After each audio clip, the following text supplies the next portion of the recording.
Our Heavenly Father, I want to express if I can this morning. Notre Père Céleste, je veux exprimer ce matin, si je le peux, ce que je ressens dans mon cœur pour celui qui est le plus saint des saints et qui est descendu sur la terre pour racheter un pécheur comme moi. And I'm sure that these ministers that's present now can.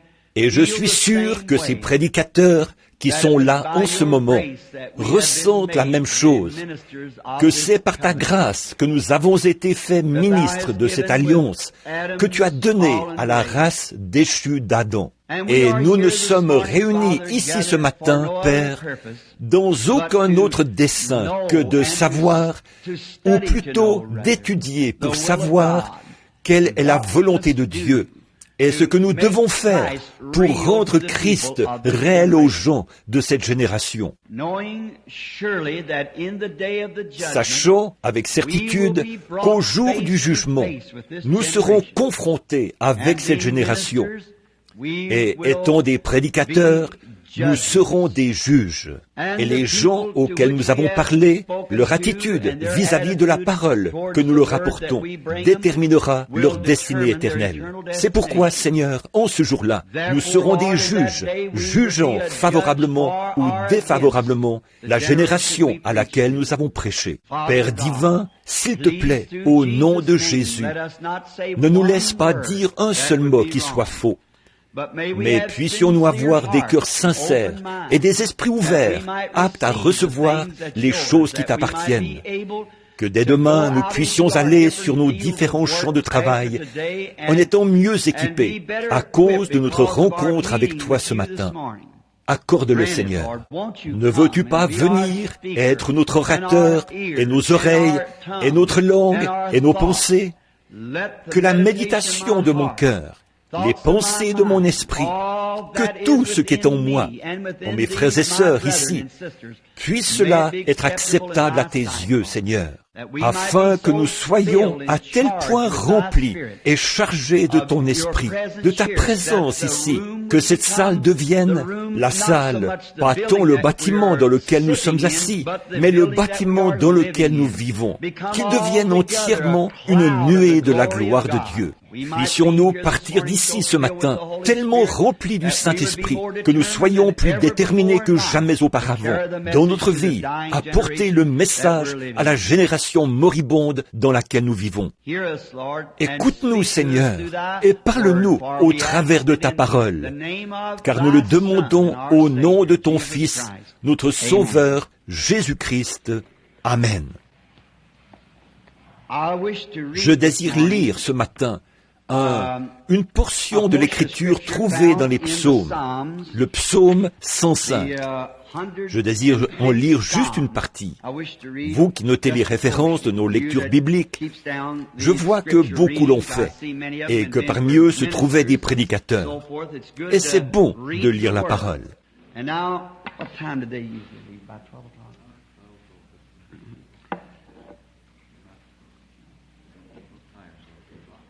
Et maintenant, à quelle heure partent-ils d'habitude? Vers midi?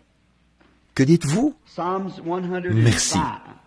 Le psaume 105. Oh, give thanks unto the Lord, call upon his name. Louez l'Éternel, invoquez son nom, faites connaître parmi les peuples ses hauts faits. Chantez, chantez en son honneur, parlez de toutes ses merveilles. Glorifiez-vous de son saint nom. Que le cœur de ceux qui cherchent l'Éternel se réjouisse. Ayez recours à l'Éternel et à son appui. Cherchez continuellement sa face. Souvenez-vous des prodiges qu'il a faits, de ses miracles et des jugements de sa bouche. Postérité d'Abraham, son serviteur, enfant de Jacob, ses élus. L'Éternel est notre Dieu. Ses jugements s'exercent sur toute la terre. He has remembered his covenant forever. The words which he commanded to Il se rappelle à toujours son alliance, ses promesses pour 1000 générations, l'alliance qu'il a traitée avec Abraham et le serment qu'il a fait à Isaac. Il a érigé pour Jacob en loi, pour Israël en alliance éternelle.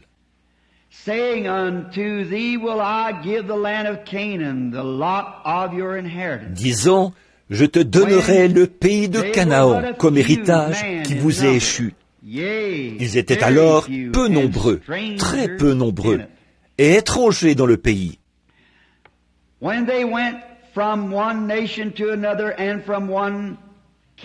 Et ils allaient d'une nation à l'autre, et d'un royaume vers un autre peuple.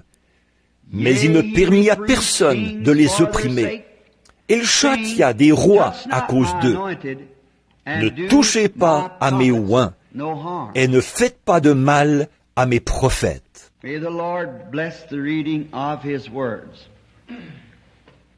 Que le Seigneur bénisse la lecture de sa parole.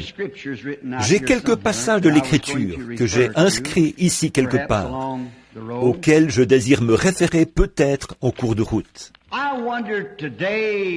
Je me demande aujourd'hui qui va être le prochain président. Les élections sont bientôt là, vous savez.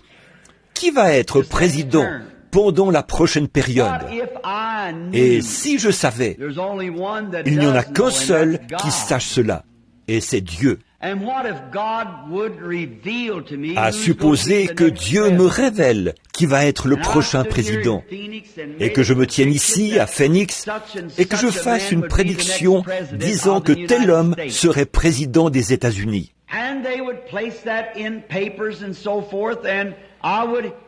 Que cela paraisse dans les journaux et ailleurs, et que je tombe pile, que ce soit parfait, que tout ce que j'ai dit s'accomplisse. Mais quel bien cela ferait-il? Quel bien cela ferait-il de toute façon si je faisais une telle chose? Les journaux en parleraient, le diffuseraient peut-être. Si quelqu'un faisait une telle prédiction et qu'elle soit vraie, alors tous les journaux, toutes les revues le publieraient. Mais vous savez que Dieu ne fait pas des choses comme cela. Dieu n'utilise pas sa puissance et ses dons pour des bêtises. Et cela sera que celui qui doit être président sera président. Et savoir maintenant qui sera président ne nous aiderait pas pour un sou. Ceci ne nous ferait pas le moindre bien de savoir qui va être président. C'est pourquoi Dieu ne fait pas des choses comme ça. Et alors, si je faisais une telle prédiction et que celle-ci s'accomplisse, et que les journaux en parlent et les revues, alors ce serait à ma propre gloire. Les gens diraient, regardez le grand prophète qu'est frère Branham. Il nous a dit bien longtemps avant que cela arrive, qui serait président. Et ceci serait à ma gloire. Mais Dieu ne veut pas, ça ne l'intéresse pas d'accomplir des choses à ma gloire ou à la gloire de tout autre homme. Ce qui l'intéresse, c'est d'accomplir des choses à sa gloire, quelque chose qui sera profitable. Comme Paul l'a dit, si quelqu'un parle en langue et qu'il n'y a point d'interprète, quel bien cela fait-il? Nous ne faisons que nous glorifier nous-mêmes. Et c'est ou nous édifier nous-mêmes. Et c'est en quelque sorte en dehors de la ligne pour Dieu. Dieu veut être édifié lui-même. Et nous ne devons pas rechercher une édification personnelle, mais plutôt édifier Dieu avec tout ce que nous faisons. C'est pourquoi je crois ce matin que si je savais qui ce serait, et exactement quand il serait élu, et combien il y aurait de voix en dessus ou en dessous, et quoi que cela soit, ceci ne ferait pas le moindre bien de le dire. Ce serait même mieux pour moi de le taire, si effectivement je le savais. Ne pas essayer de le publier, car je n'aurais point de raison de le faire. Car ceci arrivera de toute façon. Ceci ne fait pas beaucoup de différence pour nous. Qui va être président?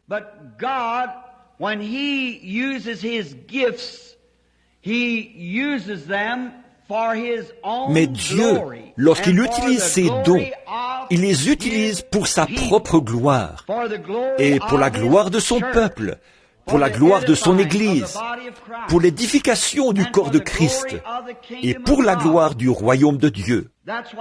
C'est pour cela qu'il donne ces choses-là dans son Église. C'est pour cela qu'il a des docteurs, des prophètes, des évangélistes, des pasteurs. Ils sont là pour l'édification de l'Église et pour la gloire de Dieu. Et le prophète ne doit pas aller se mêler au monde et prendre un don et en faire ce que Balaam en a fait, et ainsi faire des ravages ou chercher à en faire de l'argent ou quelque chose ainsi. S'il est un prophète, il est censé révéler Dieu à l'Église et rester éloigné de toutes les choses du monde. Tout cela est pour la gloire de Dieu. Et maintenant, nous avons, et je crois que c'est une bonne chose pour nous qui sommes prédicateurs, de suivre notre ordre lorsque nous voyons dans le monde des choses telles que celles que nous voyons aujourd'hui. Et nous avons reçu un ordre de Dieu, c'est de discerner les esprits, d'éprouver l'esprit. Je crois que c'est une très grande leçon pour l'Église aujourd'hui. C'est d'éprouver l'esprit de toutes choses, avoir le discernement de l'esprit. Je pense que jamais, en aucun cas, nous ne devrions essayer de juger une personne par la dénomination à laquelle elle appartient, ou par le groupe avec lequel elle se réunit. Qu'il s'agisse de méthodistes, baptistes, presbytériens, pentecôtistes ou d'autres encore. Nous ne devrions jamais juger l'homme par la dénomination à laquelle il appartient. Nous devrions toujours le juger par l'esprit qu'il a. Voyez-vous, l'esprit, qu'il soit de la dernière pluie ou de la première pluie, qu'il soit de la pluie intérieure ou de la pluie extérieure, ou pas de pluie du tout, quoi que cela soit, nous ne devrions jamais le juger par cela, mais par son esprit. Nous devons discerner les esprits. Observez les intentions de cet homme, ce qu'il a, ce qu'il essaye de réaliser. Si l'homme, par un don, peu importe combien ce don est grand. Maintenant, je veux faire comprendre ceci à l'Église ce matin. Bien que dans différentes dénominations, vous êtes quand même ensemble l'Église du Dieu vivant. Et voici la chose que je désire vous faire comprendre. Nous ne sommes pas vraiment divisés. Nous sommes les pierres qui sont taillées de différentes formes, toutes à la gloire de Dieu. Maintenant, en ce jour où nous vivons, il y a tellement de choses en rapport avec les dons. Il y a tellement de gens qui jugent les personnes par des dons qu'elles ont. Eh bien, je crois que ces choses-là sont des dons. Je crois que ce que nous voyons arriver, ce sont des dons. Et ce sont des dons donnés par Dieu. Mais si nous ne les utilisons pas de la façon correcte, prévue par Dieu, alors nous pouvons faire plus de mal avec les dons que si nous ne les avions pas. L'autre soir, j'ai fait une déclaration à la chaire en disant ceci, que je préférerais voir l'amour fraternel exister dans l'Église, même si nous n'avions pas un seul cas de guérison ou autre. Voyez-vous, nous devons savoir pourquoi ces choses sont là. Maintenant, si un homme vient et qu'il a un grand don, peu importe qu'il appartienne à notre dénomination ou à une autre dénomination, ne le jugez pas par la dénomination de laquelle il vient, à la façon dont il s'habille, mais ce que vous voulez voir, c'est ce qu'il essaye de faire avec ce don-là. Quel but il a? S'il essaye d'utiliser son influence pour se forger un grand nom, à partir de ça, j'aurai suffisamment de discernement de l'esprit pour savoir que c'est faux. Peu importe que ce soit un grand enseignant, qu'il soit puissant, qu'il soit intellectuel, ou de quelle façon son don opère, s'il n'essaye pas de réaliser quelque chose pour le bien du corps de Christ, votre propre discernement spirituel vous dirait que c'est faux. Peu importe que ce soit précis, que ce soit parfait ou autre, c'est faux si ceci n'est pas utilisé pour le corps de Jésus-Christ. Réaliser quelque chose, il a peut-être un grand don avec lequel il pourrait attirer les gens par une grande puissance intellectuelle ou spirituelle. Et peut-être qu'il essaye d'utiliser ce don pour se rendre célèbre, afin d'avoir un grand nom, de sorte que d'autres frères le considèrent comme quelqu'un d'important. Alors, c'est faux. Peut-être qu'il essaye d'édifier une certaine chose, de sorte que tout le monde disparaisse de la scène et que lui et son groupe puissent entièrement l'occuper. Or, ceci est encore faux, voyez-vous. Mais s'il a un don de Dieu et qu'il essaye d'édifier le corps de Christ, alors peu m'importe à quoi il appartient. Vous ne discernez pas l'homme, vous discernez l'esprit, la vie qui est dans l'homme. Et c'est ce que Dieu nous a dit de faire. Nous n'avons pas reçu une seule fois la mission de discerner le groupe de l'homme, mais nous avons été contraints et avons reçu de Dieu l'ordre de discerner l'esprit qui est dans l'homme et ce qu'il essaye de faire, ce vers quoi l'esprit dans sa vie essaye de le conduire.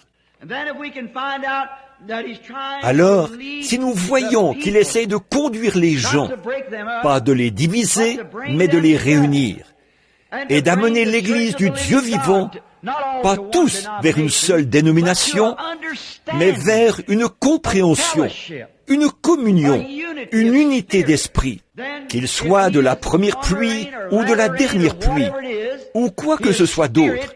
Son esprit et son but sont justes. Et l'esprit qui est en lui, peu importe le mouvement auquel il appartient, l'esprit qui est en lui essaie de diriger les gens vers le calvaire, loin de lui-même ou loin de toute autre chose. Mais le seul but qu'il a, c'est de les diriger vers le calvaire. Peu lui importe d'être connu ou pas. Peu lui importe même si son propre mouvement, ce qui est bien, voyez-vous, c'est bon, qu'il soit méthodiste, presbytérien ou catholique romain, ou quoi qu'il veuille être par dénomination. Mais qu'essaye-t-il de faire?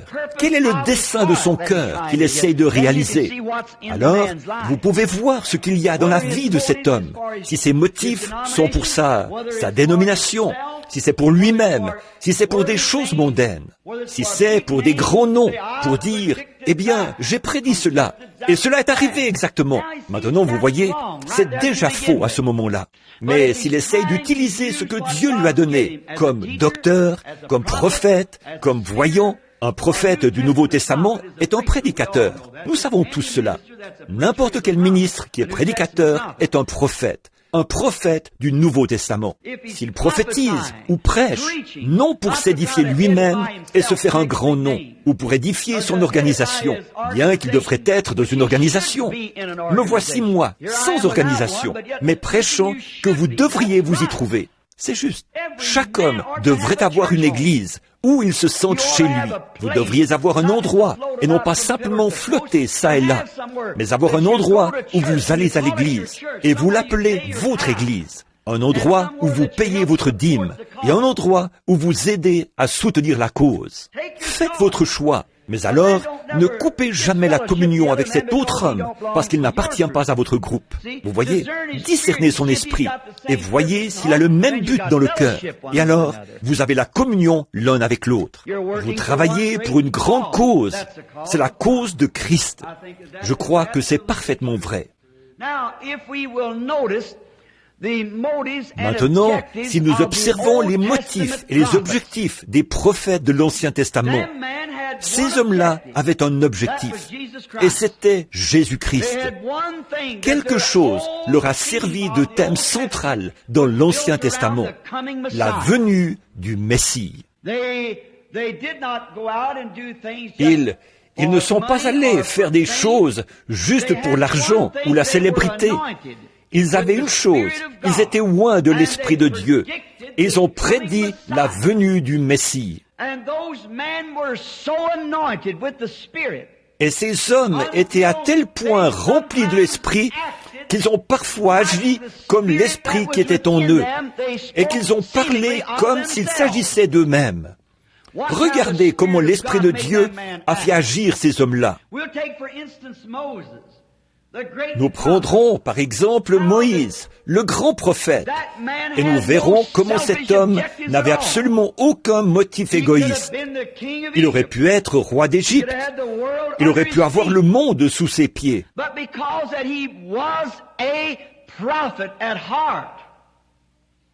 Mais parce qu'au fond, il était prophète, il refusa d'être appelé le fils de la fille de Pharaon, choisissant plutôt de subir la persécution et les épreuves de Christ, regardant les trésors du ciel comme des trésors plus grands que ceux de l'Égypte. Il abandonna et se détacha de toute célébrité mondaine, du luxe et des choses que la vie pouvait offrir. Il dut regarder au-delà de cela. Vous voyez, il aurait pu être cela. Prenez simplement le prédicateur aujourd'hui. S'il a le baptême du Saint-Esprit, il sait que s'il prêche cette parole, cela va diminuer sa popularité. Cela va le mettre dans une toute petite église quelque part, ou peut-être dehors, dans la rue. Mais il sait que quelque chose brûle dans son cœur. Il voit la venue du Seigneur. Peu lui importe d'avoir une grande église ou une petite église. Peu lui importe d'avoir la nourriture pour aujourd'hui ou pas de nourriture du tout. Peu lui importe d'avoir de bons habits ou pas de bons habits. Il est seulement soucieux d'une chose, et c'est précisément cette vie qui est en lui qui s'exprime. Il essaie de réaliser quelque chose pour la gloire de Dieu. Et cet homme, en faisant ainsi, va agir selon la vie même de l'Esprit qui est en lui. Me suivez-vous? Il va manifester cela. Regardez Moïse. Lorsque vint le temps pour lui, ce qu'il manifesta toute sa vie, ce fut l'Esprit de Christ, car Christ était en lui. Christ était en Moïse avec mesure. Par exemple, nous pouvons remarquer que Moïse est né pendant un temps de persécution. On tua les enfants simplement pour pouvoir se saisir de lui, exactement comme ils l'ont fait pour Jésus.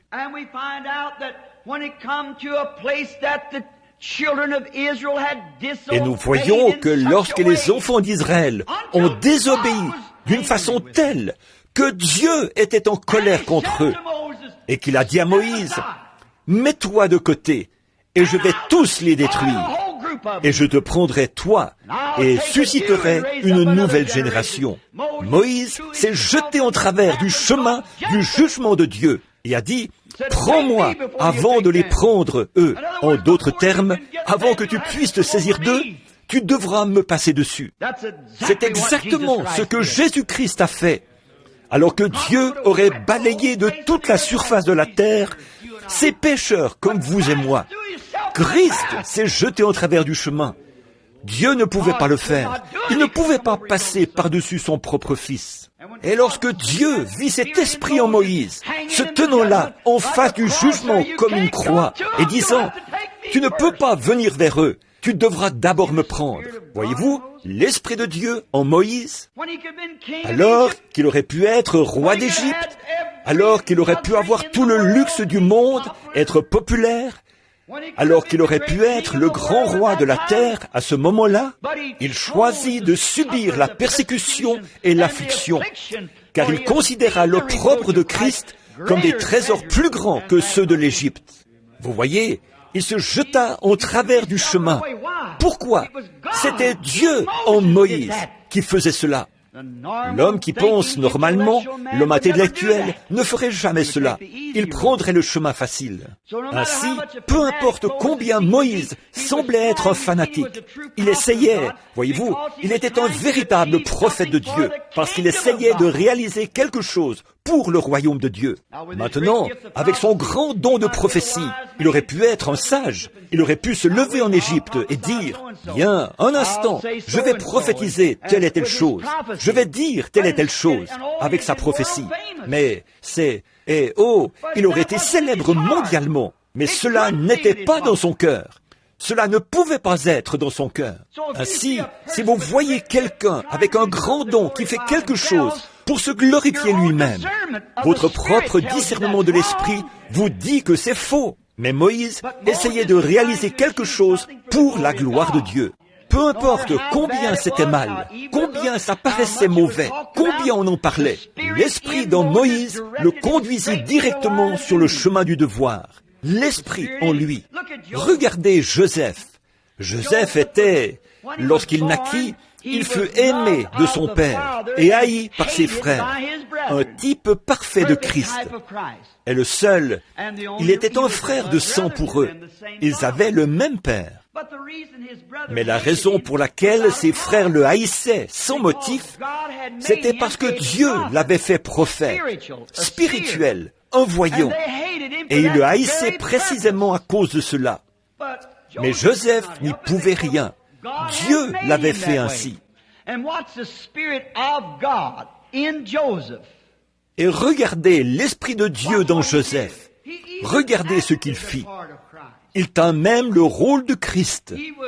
Il fut haï de ses frères et aimé de son père, parce que l'Esprit fit la différence.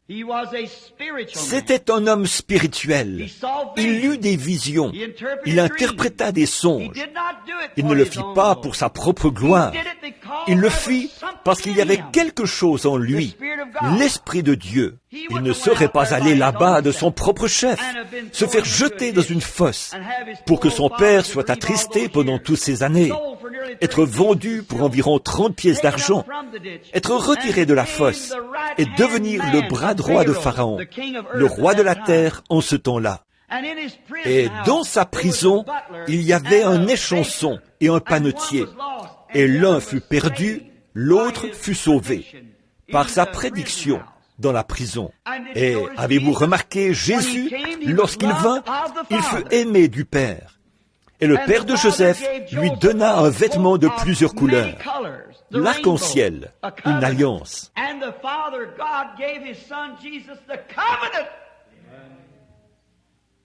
Et Dieu le Père donna à son Fils Jésus une alliance. Et alors le frère juif se mit à le haïr sans raison. Il n'avait pas de raison de le haïr. Il était spirituel et il était la parole de Dieu manifestée. Il vint pour faire la volonté du Père. Il vint pour accomplir l'Écriture. Il vint leur apporter la paix. Mais ils ne le comprirent pas, et ils le haïrent sans raison. Ils ne s'arrêtèrent pas pour essayer de voir ce qu'il essayait de réaliser. Ils le jugèrent simplement parce qu'il n'était pas d'accord avec eux. Ils firent, il se fait passer pour un tel, il se fait Dieu. Il était Dieu. Dieu était en lui. La Bible dit que Dieu était en Christ, se manifestant au monde. Il était le Dieu de gloire, manifestant la gloire de Dieu. Regardez Moïse. Il ne pouvait s'empêcher de se jeter là. Il ne le fit pas par hypocrisie. Il le fit parce que Dieu était en lui. Et Joseph non plus ne pouvait s'empêcher d'être ce qu'il était, parce que c'était Dieu en lui qui agissait ou se manifestait au travers de l'homme. Il ne le fit jamais pour une gloire personnelle. Tout homme qui, si seulement ces prêtres avaient eu le discernement de l'esprit, comme je vous parle ce matin, peu importait que le monde parle de lui, ils auraient cependant su, s'ils avaient regardé la parole, s'ils avaient vu quel était son dessein. Il faisait toujours cela pour glorifier le Père. Lui disait, eux disaient, « Oh, cet homme est un grand guérisseur.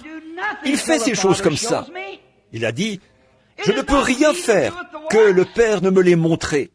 Ce n'est pas moi qui fais ces œuvres. C'est le Père qui habite en moi. C'est lui qui fait les œuvres. » Il n'a jamais pris la gloire pour lui-même. De même, aucun serviteur de Dieu ne prendrait la gloire pour lui-même. Aucun serviteur de Dieu, non plus, ne prendrait un don de Dieu ou autre chose pour essayer de se glorifier lui-même. Mais son but véritable, c'est de faire quelque chose pour la gloire de Dieu. C'est pourquoi vous voyez la même chose aujourd'hui. Nous devons avoir le discernement de l'esprit pour voir une personne et ce qu'elle essaye de faire. Essaye-t-elle de glorifier Dieu? Essaye-t-elle de se glorifier elle-même? Maintenant, l'Esprit de Dieu, agissant dans l'homme, fait agir l'homme comme Dieu. Pas étonnant que Jésus ait dit, « N'est-il pas écrit, vous êtes des dieux ?» Et s'ils appellent Dieu ce à qui est venu l'Esprit de Dieu, alors comment pouvez-vous me condamner quand je suis le Fils de Dieu? Si vous pouviez voir l'Esprit de Dieu dans Moïse, en fait, il était Dieu. Moïse était un Dieu. Joseph était un Dieu. Les prophètes étaient des dieux. La Bible dit qu'ils l'étaient. Ils étaient des dieux parce qu'ils s'étaient à tel point abandonnés à l'Esprit de Dieu qu'ils travaillaient pour la gloire de Dieu. Et lorsqu'un homme est à tel point loin de l'Esprit, maintenant, que cela puisse pénétrer vraiment profondément sous la 5e côte du côté gauche, lorsqu'un homme est loin de l'Esprit de Dieu, ses habitudes, ses actions et toutes ces choses-là, c'est Dieu qui agit en lui. Parfois, il est mal jugé. Regardez David, au psaume 23. Il cria, « Mon Dieu, pourquoi m'as-tu abandonné ?» Comme si c'était lui, comme s'il s'agissait de David. Tous ceux qui passent près de moi ouvrent la bouche. Il était à tel point loin de Dieu. Il était si parfaitement soumis à Dieu, et l'onction était à tel point sur lui que lorsqu'il cria par l'Esprit de Dieu, si quelqu'un s'était trouvé là, il aurait dit, « Mais regardez, il pense que les gens sont en train d'ouvrir la bouche contre lui. Pourquoi Dieu l'a-t-il abandonné ?» Ce n'était pas David, c'était l'Esprit qui criait à travers David. « Mon Dieu, pourquoi m'as-tu abandonné ?» Tous mes os me regardent. Ils ont percé mes mains et mes pieds. Eh bien, quelqu'un aurait pu dire, écoutez donc cet hypocrite là-haut. De qui est-ce que les mains sont percées? De qui est-ce que les pieds sont percés? Ça, c'est l'intellectuel. Mais celui qui avait le discernement de l'Esprit savait que c'était l'Esprit de Dieu en lui qui criait. Lorsqu'un homme est loin de l'Esprit de Dieu, il a l'action de Dieu. Et l'action de Dieu n'est jamais de nous diviser. L'action de Dieu, c'est de nous attirer ensemble, car nous sommes un en Jésus-Christ. Et le dessein de Dieu, c'est de nous réunir. Aimez-vous les uns les autres.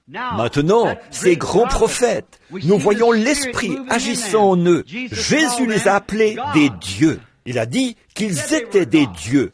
Maintenant, l'Esprit est venu à eux avec mesure.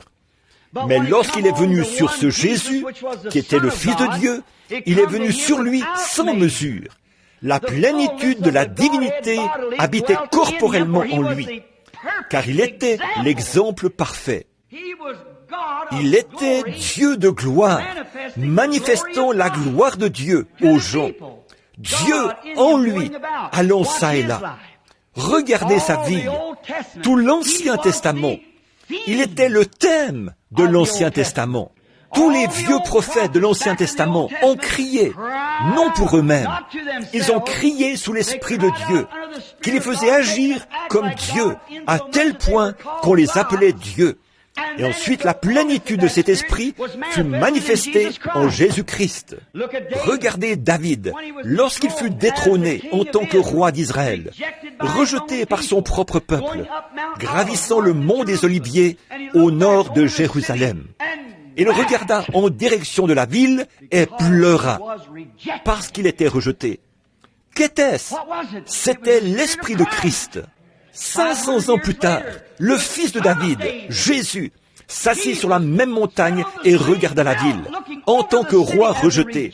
Et il cria, « Jérusalem, Jérusalem, combien de fois ai-je voulu vous rassembler ?» Vos différentes dénominations, etc. Comme une poule rassemble ses poussins. Mais vous ne l'avez pas voulu. Combien de fois ai-je voulu le faire?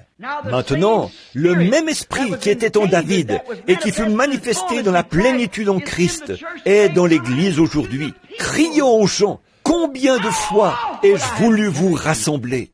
Et lorsque vous voyez des séparations et des différences, et la fraternité brisée, et la vie chrétienne, l'un contre l'autre, alors cela fait que l'Esprit de Dieu, dans votre cœur, grille. Vous essayez de réaliser quelque chose. Un véritable prophète de Dieu, un véritable docteur, essaye d'amener l'Église dans une unité d'esprit, afin qu'il puisse reconnaître Dieu. Essayons de réaliser cela, quelle que soit la dénomination à laquelle ils appartiennent, ou ce qui en est. Nous avons le discernement d'esprit, pour discerner l'esprit qui est dans l'homme, pour voir si c'est l'Esprit de Dieu ou non. Maintenant, nous voyons comment, lorsqu'il était ici sur terre, il allait ça et là faisant du bien. J'ai remarqué une autre chose qui m'est venue à l'esprit. Avez-vous remarqué? Lorsque David fut rejeté comme roi, il sortit de la ville, et un petit benjamite, et qui était censé être un frère pour lui, il aurait dû être attristé, parce qu'il était rejeté, mais c'était un estropié. Et il se traînait là, avec son infirmité, jetant de la terre contre David, et lui disant toutes sortes d'injures, et le maudissant au nom du Seigneur. Maudissant le roi David au nom du Seigneur. Ce petit benjamite tout estropié. Regardez l'Esprit de Dieu et l'Esprit du diable à l'œuvre. Maintenant, si vous remarquez, il était estropié. Cela représente l'infirmité spirituelle des gens aujourd'hui, qui se moquent de l'authentique Esprit de Dieu en Christ se manifestant. C'était l'Esprit de Christ, dont David rejeté en tant que roi. Et aujourd'hui, lorsque les gens se moquent des personnes qui ont reçu le Saint-Esprit et qui essayent de réaliser quelque chose pour réunir les méthodistes et les pentecôtistes et les baptistes et les pentecôtistes et les presbytériens et tous, et former une unité, un corps de Christ, et qu'ils voient l'Esprit se manifester, ils disent « Oh, regardez, c'est un pentecôtiste. Qu'il s'en aille ! J'en connais un qui est parti avec la femme d'un autre. Je sais que celui-ci s'est enivré. Je sais que celui-ci a fait ceci. Je sais que celui-ci a fait cela. Tout cela. Mais ils sont assez grands pour cacher leurs propres affaires. Ils peuvent les cacher. Mais David fut exposé. Pourquoi? Il avait l'Esprit de Christ en lui. Ce garde dit, « Vais-je enlever la tête de ce chien qui ose maudire mon roi ?» Regardez l'Esprit de Christ en David. Laisse-le tranquille, car le Seigneur lui a dit de me maudire. Saisissez-vous cela? Laissez-le tranquille. Le Seigneur lui a dit de me maudire.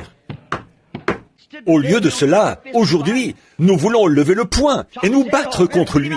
Voyez-vous, lui couper la tête. Oui, faites-le sortir, il n'est pas des nôtres. Laissez-le tranquille. Le Seigneur lui a dit de me maudire. Ce petit estropié qui courait là-bas, jetant de la terre contre David.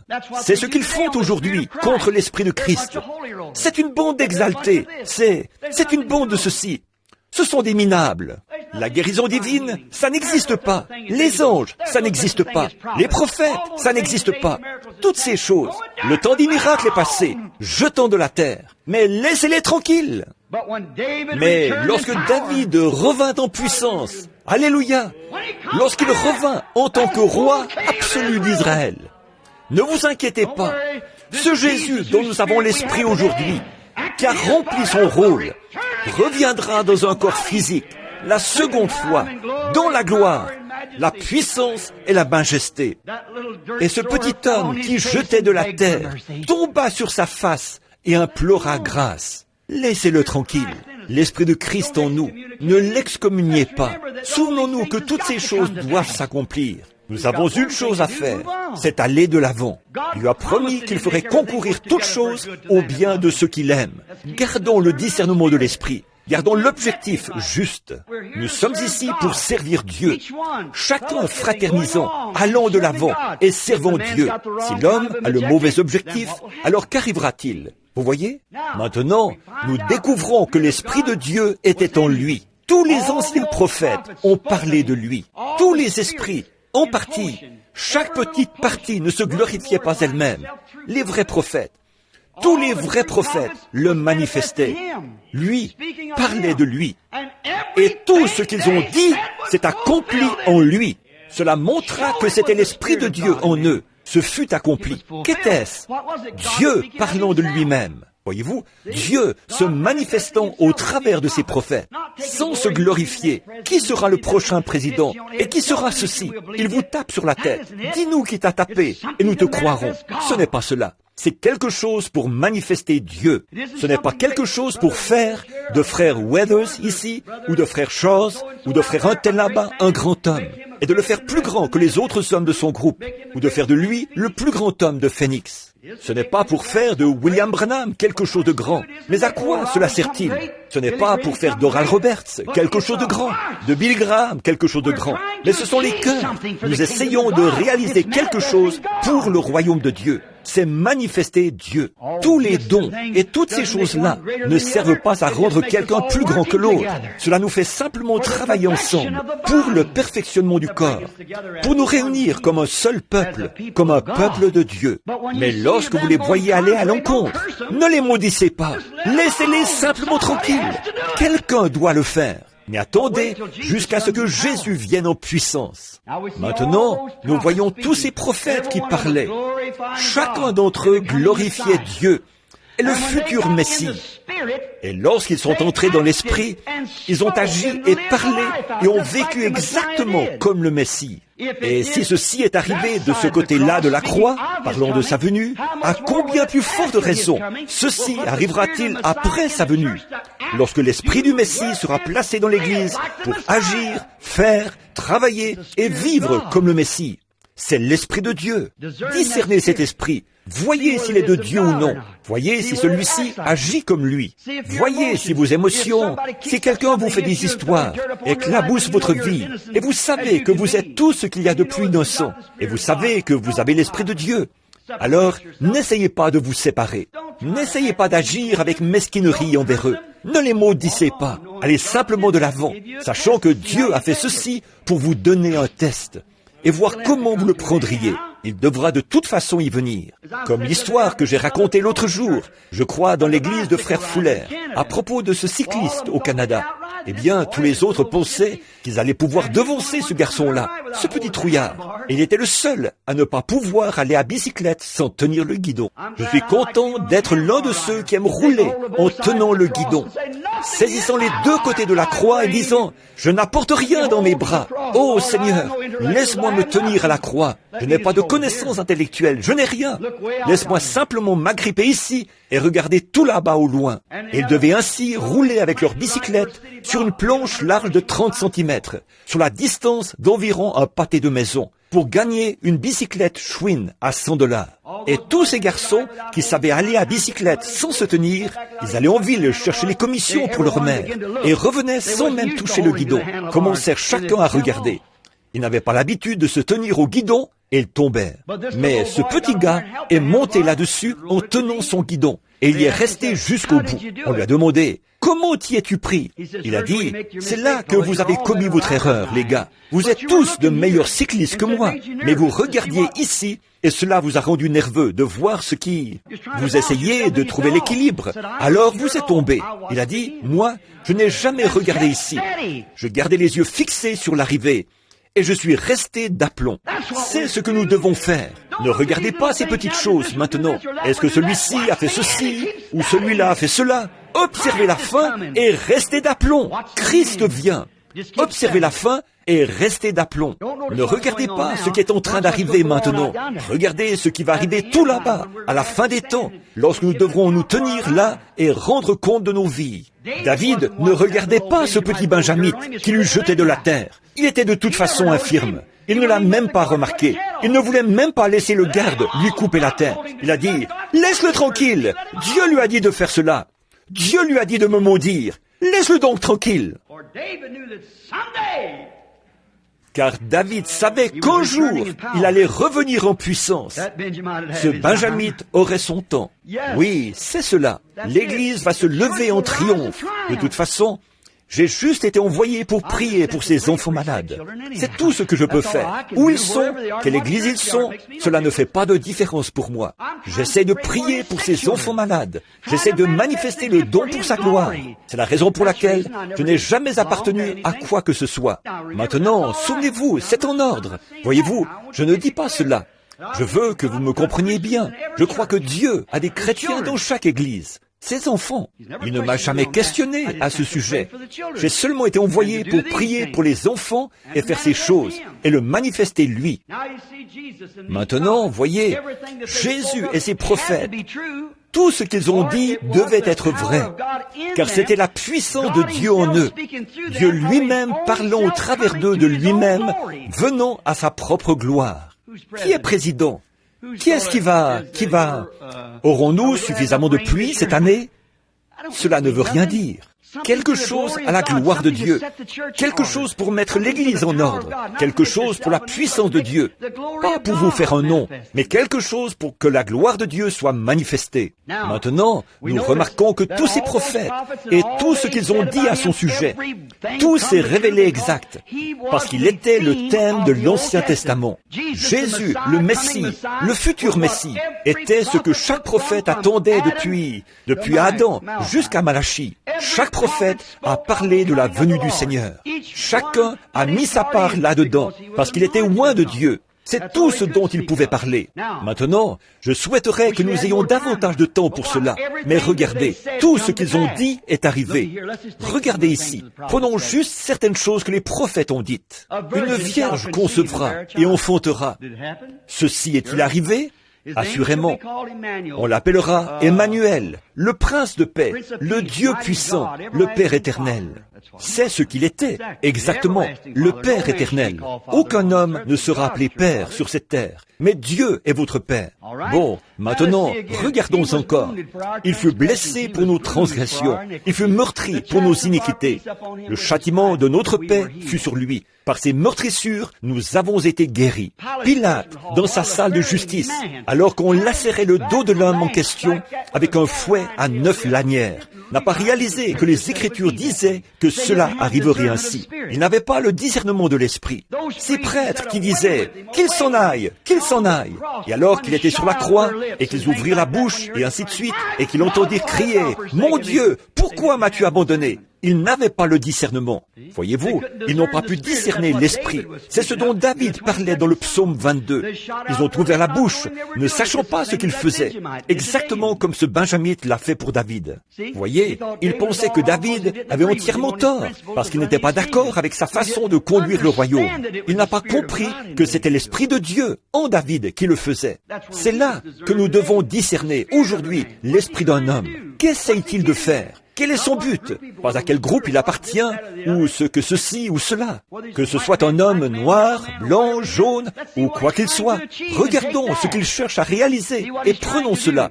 Voyons ce qu'il essaye de faire pour le royaume de Dieu. Il a des idées qui nous paraissent étranges. C'est parfaitement en règle. S'il essaye de réaliser quelque chose pour le royaume de Dieu. Discernez cela en lui. S'il a tort, mais que son cœur est juste, Dieu l'amènera à la vérité de la chose après quelque temps. Laissez-le tranquille. Laissez-le tranquille. Voyez ce qu'il essaie de faire. Maintenant, nous voyons ceci. Puis nous découvrons que dans sa mort, lorsqu'il est mort à la croix et qu'il a crié tout ce que les prophètes ont dit à son sujet, ils ont percé mes mains et mes pieds. Cela s'est accompli là. Les prophètes avaient raison. Ils pensaient qu'il s'agissait d'eux-mêmes, ou ils criaient comme s'il s'agissait d'eux-mêmes. Mais cela fut manifesté à la croix. Il a été compté parmi les transgresseurs. C'est ce qu'on a fait de lui. Il fut avec les transgresseurs. Dans sa mort, il fut enseveli avec les riches. C'est bien le cas. Il fut enseveli dans la tombe d'un homme riche. Je n'abandonnerai pas son âme. Il n'abandonnera pas mon âme, a dit David, lorsque l'Esprit de Dieu en lui a parlé. Il n'abandonnera pas mon âme au séjour des morts et ne permettra pas que son sein voie la corruption.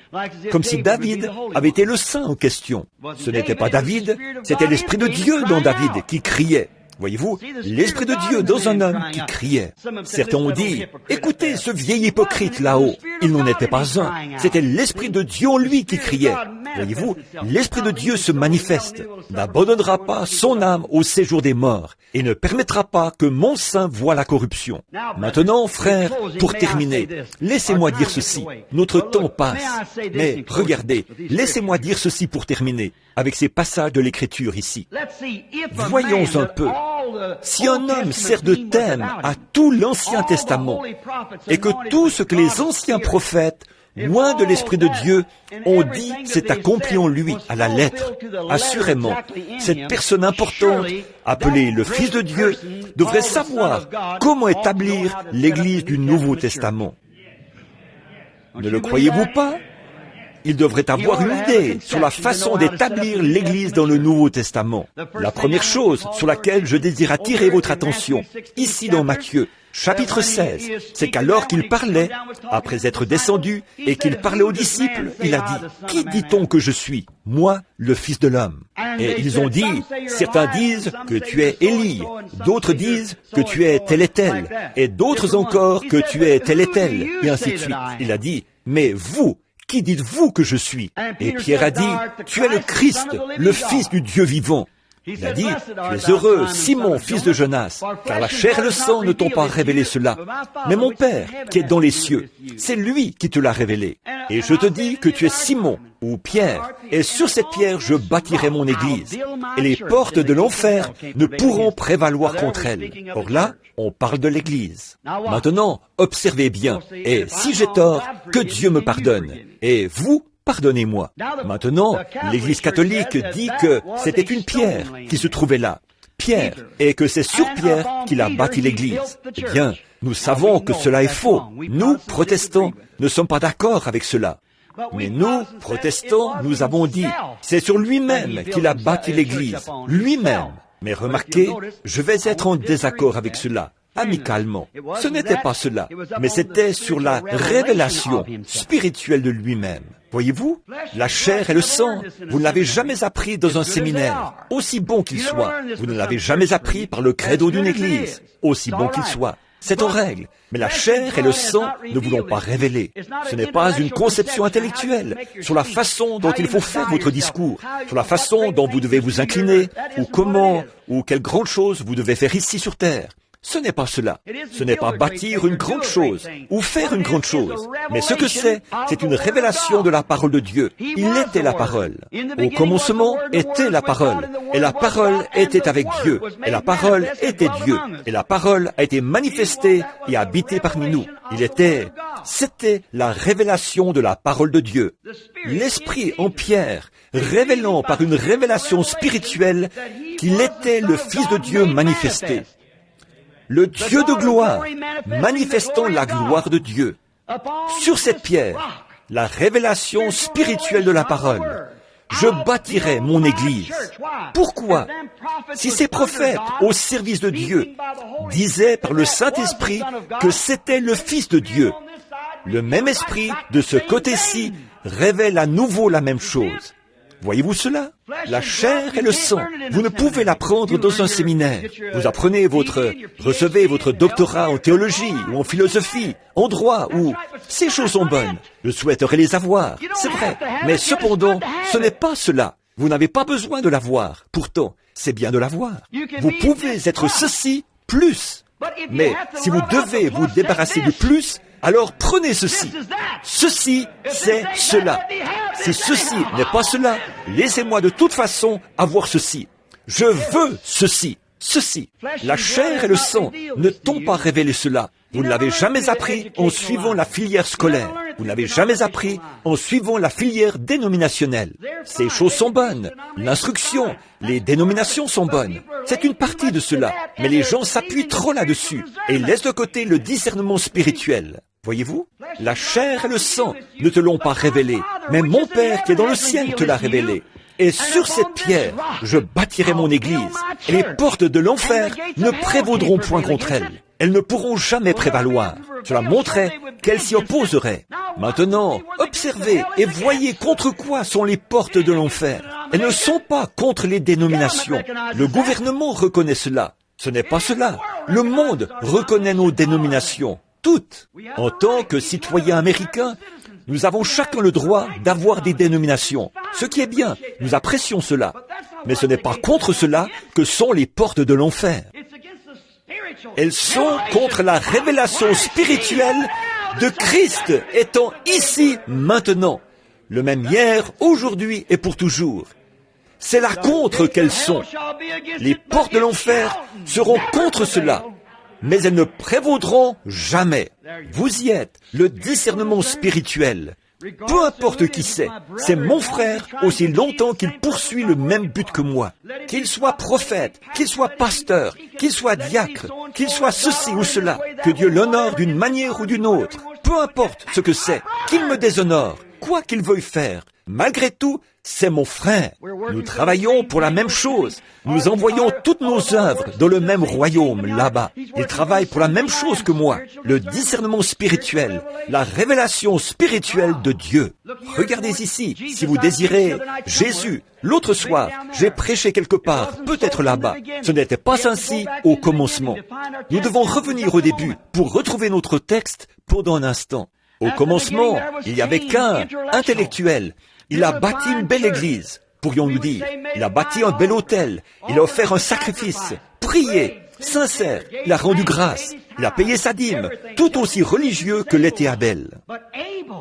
Mais Abel, il n'y avait pas de Bible en ce temps-là. Mais par une révélation spirituelle, il vit que ce n'étaient pas les fruits des champs qui nous faisaient pécher. Ce n'étaient pas des pommes qu'ils avaient mangées. Voyez-vous, ce n'était pas des pommes. La révélation lui dit cela. Et ce n'était pas des fruits qu'il avait fait sortir de là. C'était la vie, la séparation de la vie. Ainsi, il alla prendre un agneau et l'offrir à sa place par la foi, c'est-à-dire par une révélation spirituelle. Amen. La révélation de Dieu, révélation spirituelle. Il lui fut révélé qu'il ne s'agissait pas d'un fruit, comme des pommes, des pêches, des prunes ou des poires. C'était une séparation de vie. Ainsi, il alla prendre une vie et l'offrir à la place de fruits. Les fruits, c'est ce que vous mangez, le travail de vos propres mains, ce que vous faites là. Je vais aller construire ceci, je vais faire ceci, je vais soutenir cela. C'est bien, il avait exactement le même autel que l'autre. Ils avaient tous deux des autels. C'était bien. Mais c'était la vérité spirituelle révélée de la chose, car c'est l'Esprit de Dieu qui le révéla. Et sur cette pierre, le rocher sur lequel Christ est mort, le rocher des âges, le rocher sur lequel l'agneau d'Abel est mort. Ce petit Abel, lorsqu'il mit ses mains sur ce petit agneau, sa laine blanche ruisselant, alors qu'il le frappait comme ça avec une pierre pour couper son petit cou. Il n'avait pas de lance en ce temps-là. Et cette pauvre petite chose en train de mourir, le sang inondant ses mains et toute sa laine blanche recouverte de sang, bêlant et criant. De quoi cela parlait-il? L'agneau de Dieu, quelques 4000 ans plus tard, révélé spirituellement que l'Église rejeta, et les gens l'appelèrent Belzébul, et un démon, parce que tous les prophètes avaient parlé. Ils ont rejeté les prophètes. Il dit, « Oh, vous avez bâti leur sépulcre, et vous les avez mis dedans. Vous, murs blanchis, leur dit-il, sans discernement spirituel, ne sachant pas que c'était l'agneau de Dieu, qu'il était censé être ainsi et agir ainsi. » Parce qu'il accomplissait la parole de Dieu. Et l'Église du Saint-Esprit aujourd'hui, agissant comme elle le fait, faisant les choses qu'elle fait, elle accomplit la parole de Dieu. Alléluia! Voyez-vous, Pierre a dit le jour de la Pentecôte, ceci est cela. Et il a dit, ceci est pour vous et pour vos enfants et pour tous ceux qui sont au loin, en aussi grand nombre que le Seigneur notre Dieu les appellera. Ces mêmes prophètes, inspirés, ont dit que la lumière du soir brillerait, que la première pluie, la dernière pluie tomberaient ensemble, comme au jour de grâce. Regardez ça, qu'est-ce que c'est? La première pluie vient et la dernière pluie est en retard. Alors elles se chevauchent, elles sont ensemble, la première et la dernière pluie sont ensemble. Le Saint-Esprit manifesté par la puissance et la résurrection de Jésus-Christ. Vous y êtes, venons ensemble. La première, la grâce de Dieu. Il a dit, ce qui arriva du temps de Noé, sa grâce était patiente. Il est là, aujourd'hui, patient, un recouvrement. Cela réunit un nuage d'autrefois et un nuage d'aujourd'hui. La première pluie vient premièrement. La première pluie que nous avons eue. Maintenant vient la dernière pluie. La première pluie venant par-dessus la dernière pluie. L'Est et l'Ouest se rencontrant. Les deux pluies tombant ensemble. La guérison divine plus l'ange du Seigneur, révélant les secrets des cœurs et accomplissant tout. Oh, les authentiques enfants de Dieu qui sont véritablement nés devraient voir cela. Vous y êtes, l'Esprit qui révèle, la révélation. C'est là-dessus que Jésus a dit que l'Église serait bâtie. Quelqu'un pourrait se lever et dire, « Oh, bien sûr, nous, les un tel, nous sommes bâtis là-dessus. » Prenons sa parole un petit peu plus loin. La dernière commission qu'il a donnée à son Église, c'était « Aller par tout le monde et prêcher la bonne nouvelle à toute la création. » Tout le monde. Combien de temps cela doit-il durer? Tout le monde. À combien de personnes? À toute la création. Celui qui croira et qui sera baptisé par l'Église, celui est un pronom personnel. Celui qui croira, l'individu. Comme David Duplessis le disait au sujet des petits-enfants. Il n'y a pas de petits-enfants dans le royaume de Dieu. Il y a des enfants. Votre père était pentecôtiste, et si vous venez simplement ici à cette église, parce que lui venait ici, à l'angle de la 11e rue et de la rue Garfield, que lui a reçu le Saint-Esprit, et vous a fait entrer comme un petit enfant, vous avez tort. Dieu doit se révéler lui-même à vous, et aucun homme ne peut appeler Jésus le Christ par une conception intellectuelle. Aucun homme ne peut appeler Jésus le Christ parce qu'il regrette ses péchés et vient se repentir. Aucun homme ne peut appeler Jésus le Christ si ce n'est par la révélation du Saint-Esprit qui le lui fait savoir. Sur cette pierre, je bâtirai mon église. Les portes de l'enfer ne prévaudront jamais contre elle. Voilà la révélation. Voilà la chose sur laquelle il a bâti son Église. Qui l'a fait? Pierre? Non, non, non. Qui l'a fait? Christ a dit. La révélation de Dieu. Le Saint-Esprit vous l'apportera. Encore un peu de temps et je vais vous quitter. Mais je prierai le Père et il vous enverra le Consolateur. Il vous rappellera ces choses. Est-ce juste ce qu'il est en train de faire ce matin? Et il fera quoi? Il vous montrera les choses à venir. Le Saint-Esprit dans l'Église, dans les derniers jours. Maintenant, vous dites, frère, alléluia, c'est mon Église. Attendez une minute. Jésus a dit, à ceux-ci tous connaîtront que vous êtes mes disciples. Dans Jean 13, 35. À ceux-ci tous connaîtront que vous êtes mes disciples si vous avez de l'amour les uns pour les autres. La vérité révélée par l'esprit du royaume de Dieu à venir. Regardons là-bas la fin, voyons ce dont les prophètes ont parlé, et voyons ce dont Jésus a parlé. Et voici le même Saint-Esprit en vous qui crie à nouveau. C'est juste, c'est juste. Qu'est-ce que c'est? C'est la vérité spirituelle révélée. J'aime mes frères, où qu'ils aillent à l'église, qu'ils soient de la première, de la dernière pluie, ou d'aucune pluie du tout. Aussi longtemps qu'ils sont dans le corps de Christ, essayons de réaliser quelque chose. Non pas quelque chose dans un certain but, pour se manifester soi-même sur terre, mais ayant comme but le royaume de Dieu et la gloire de sa venue, pour révéler et faire connaître sa proche apparition. Maintenant, pour terminer, nous voulons penser à ceci. Sur cette pierre, je bâtirai mon église. C'est correct. Et ensuite, nous découvrons plus loin, dans Jean 14, 7, qu'il a dit ceci. Les œuvres que je fais, vous les ferez aussi. Les œuvres que je fais. Quelles œuvres a-t-il faites pour se faire connaître? Vous vous souvenez de Pierre, n'est-ce pas? Nous en avons parlé. De Philippe, de la femme au puits, prédisant qu'il ne fallait pas aller vers les nations, mais que ceci arriverait dans les derniers jours. Comme il a dit, ce qui arriva du temps de Sodome arrivera pareillement à l'avènement du Fils de l'homme. Voici une révélation qui est écrite sous forme de mystère, comme ceci, pour le monde de l'extérieur, le monde qui ne sait rien à ce sujet. Mais vous, mes précieux frères, vous, mes précieuses sœurs, vous n'êtes pas des enfants des ténèbres, vous n'êtes pas des enfants de la nuit, mais vous êtes des enfants de la lumière. Marchons dans la lumière, comme il est lui-même dans la lumière. Et alors, nous sommes mutuellement en communion, tandis que le sang de Jésus-Christ, le Fils de Dieu, nous purifie tous de tous nos péchés. Vous y êtes, les serviteurs du Seigneur. Jésus, alors que je cite ce passage des Écritures ici, j'ai Marc 16. Oui, Marc 16, il dit, « Allez par tout le monde ». Voici le genre d'église qu'il a établi. La dernière commission à l'église. Allez par tout le monde et prêchez la bonne nouvelle à toute la création. Celui qui croira et sera baptisé sera sauvé. Celui qui ne croira pas sera condamné. Maintenant, regardez ici, regardez le discernement spirituel. Celui qui croira et qui sera baptisé. Il n'a jamais dit exactement de quelle façon, mais nous voulons nous disputer à ce sujet. Voyez-vous, une autre chose, voyez, celui qui croira et sera baptisé sera sauvé. La façon dont il veut être baptisé, c'est son affaire. Si sa réalisation est pour le royaume de Dieu, allons, frères, nous marchons en avant avec le même esprit. Si j'ai tort, alors vous verrez. Ce sera manifeste. Et si vous avez tort, ce sera cela. Mais nos cœurs et nos motifs et nos objectifs sont pour le royaume de Dieu là-bas.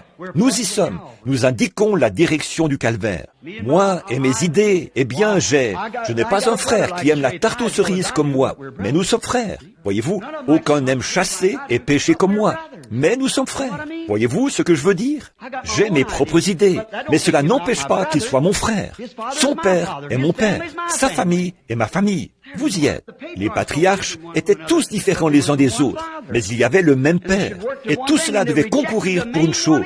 Mais ils ont rejeté le principal là-dedans, parce qu'il était spirituel. Ne le voyez-vous pas, frère? Ne pouvez-vous pas voir ce dont je parle?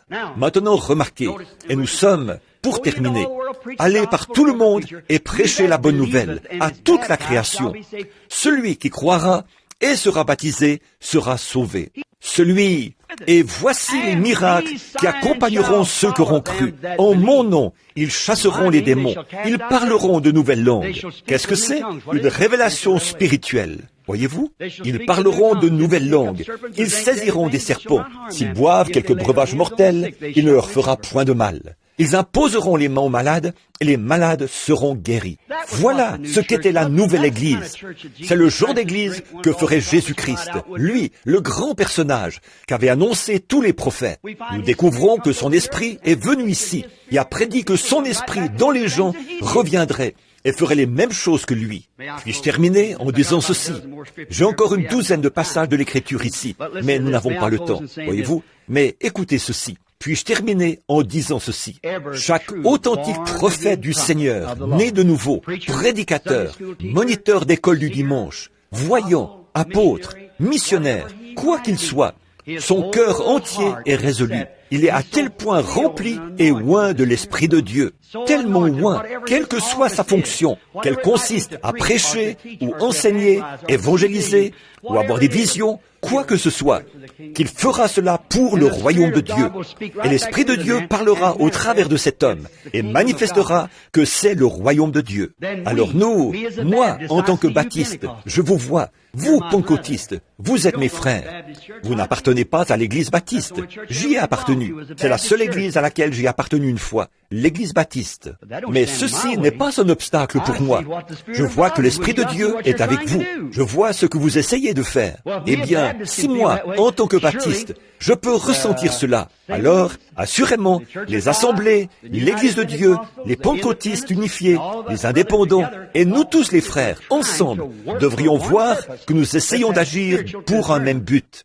Ayons le discernement spirituel. Maintenant, écoutez, pour terminer, je ferai cette dernière remarque. Beaucoup parmi vous sont malades et faibles, et beaucoup sont endormis, sont morts spirituellement, parce qu'ils ne discernent pas le corps de Christ, ce corps malade que nous avons. Que Dieu nous aide à avoir le discernement spirituel de cette révélation du royaume de Dieu et de l'amour de Dieu dans nos cœurs, répandu par le Saint-Esprit, pour essayer d'ouvrir nos bras très grands en disant « Nous sommes frères ». Voyez-vous ce que je veux dire? Et chaque petit don que vous avez, n'essayez pas de l'utiliser pour faire quelque chose de grand pour nous-mêmes. Faisons cela pour le royaume de Dieu, pour travailler avec chacun, pour essayer d'élever la cause de Jésus-Christ, car sa venue est proche. Le croyez-vous? Je regrette tellement de vous avoir gardé si longtemps. Frère David sera ici demain pour vous enseigner les Écritures. Mais maintenant, inclinons nos têtes un instant.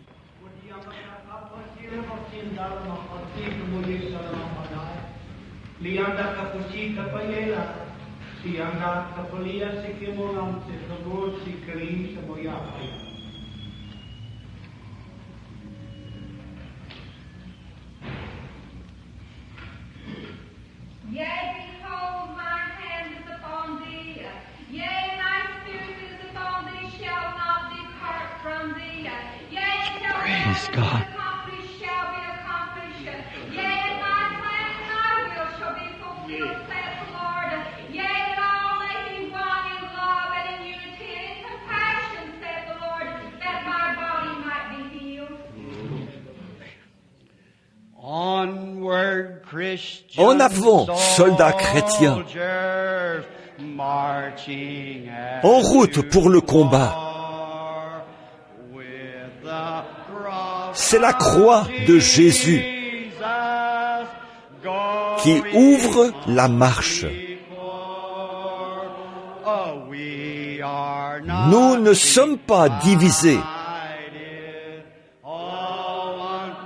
Nous formons tous un seul corps. Un en espérance et en doctrine. Un en charité. En avant, soldats chrétiens. Croyez-vous en être un? Levez la main. En route pour le combat. Avec quoi? C'est là notre objectif. Jésus qui ouvre la marche.